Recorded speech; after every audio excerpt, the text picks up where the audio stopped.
நண்பர்களே, இது என்ன சொல்றதா சொல்லி சிரிக்கிறதா இல்ல அழுவுறதான்னு தெரியல.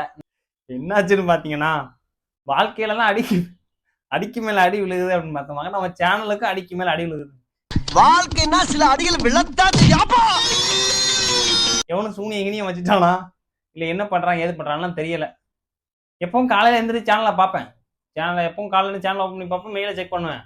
அப்போ வரைக்கும் எதுவும் வரல, சரி நல்லா தானே இருக்கு அப்படின்னு சொல்லிட்டு இன்னைக்கு அதான் சொல்றேன்ல, அடி விழுகணும்னு இருந்திருக்கு.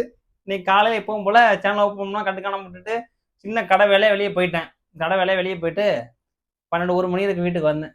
குளிச்சு தெளிச்சுட்டு எடுத்து பார்த்தேன். மெயில் ஒன்று வந்துச்சு, உங்க சேனலுக்கு ஸ்ட்ரைக் வந்திருக்குன்னு. ஐயோ அப்படின்னு சொல்லிட்டு அவசர அவசரமா சரி ஓகே ஒரு வீடியோக்கு தானே வந்திருந்தான் அப்படின்னு சொல்லிட்டு சேனலுக்குள்ள போய் பார்த்தேன். விஜய் டிவி அமெரிக்காக்காரன் போனியடி, அவங்க கக்கூஸ் கழுவிக்கிட்டு இருக்காங்கிற மாதிரி. விஜய் டிவி இல்ல சேனல் போச்சுன்னா எங்களுக்கு திரும்ப கிரியேட் பண்ண தெரியாதா? இல்ல ஸ்ட்ரைக் அடிப்ப எங்களுக்கு திரும்ப கிரியேட் பண்ண தெரியாதான்னு நான் கேட்கிறேன். அப்புறம் ஏன்டா கண்ணு கலங்குது? சரி, அப்படிலாம் பேசணும்னு தோணதான் செய்யுது. என்ன பண்றது, கஷ்டப்பட்டு உருவாக்குனேன், வலிக்கத்தானே செய்யும். ஸ்டார் டெலிவிஷன் பிரைவேட் லிமிடெட்ல இருந்து நம்மளுக்கு தொடர்ச்சியாக 6 ஸ்ட்ரைக்கு. என்ன 3 ஸ்ட்ரைக்கு சேனல் காலி அப்படிங்கிறனால அடுத்த 3 ஸ்ட்ரைக் காட்டல. அதனால ஒன்னே ஒன்று சொல்லிக்கிறேன், அந்த சேனல் வந்து ஒரு வாரத்துக்குள்ள நீங்க முடிஞ்சா 18ஆம் தேதிக்குள்ள விஜய் டிவியில பேசி இல்ல ஸ்டார் டெலிவிஷன்ல பேசி நீ நல்லபடியா திருப்பி எடுத்துக்க. அப்படி இல்லைன்னா தயவு செஞ்சு சேனலை மறந்து புதுசா ஆரம்பிச்சிக்க அப்படின்னு சொல்லிட்டு யூடியூப்காரன் மெயில போட்டு விட்டான். நானும் காலையில இருந்து ஒரு 10 மெயிலாவது போட்டிருப்பேன் விஜய் டிவிக்கு, ஒரு ரெஸ்பான்ஸ் இல்லை.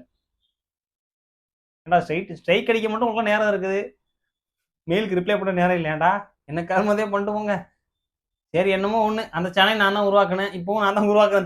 திரும்பவும் ஆரம்பிக்கிறேன்டா ஸ்கிராட்ச்ல இருந்து. புண்ணியம் வேணாம் சுத்த மூட்டுது அப்படின்னு தான் நிறைய பேர் சொன்னாங்க.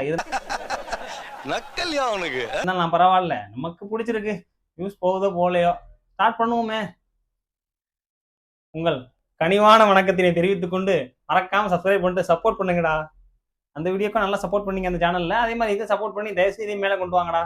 என்ன 24,000 பேர் சப்ஸ்கிரைப் பண்ணீங்க, அந்த சேனல்ல 10,000 பேர் இருக்கும்போது கூட நல்லா வியூஸ் போனிச்சுடா. எப்போ 24,000 பேர்னு சொல்லிட்டு கண்ணு வச்சிங்களோ சோழி முடிச்சு விட்டாங்க அன்னைக்கு. ரைட்டு, என்னமோ சொல்லணும்னு வந்து சொல்லிட்டேன். மறக்காம இந்த சேனலை சப்ஸ்கிரைப் பண்ணுங்க, அந்த சேனலையும் சப்ஸ்கிரைப் பண்ணுங்க. அந்த சேனல் நாங்க ஏன்டா சப்ஸ்கிரைப் பண்ணணும்னு கேட்காதீங்க.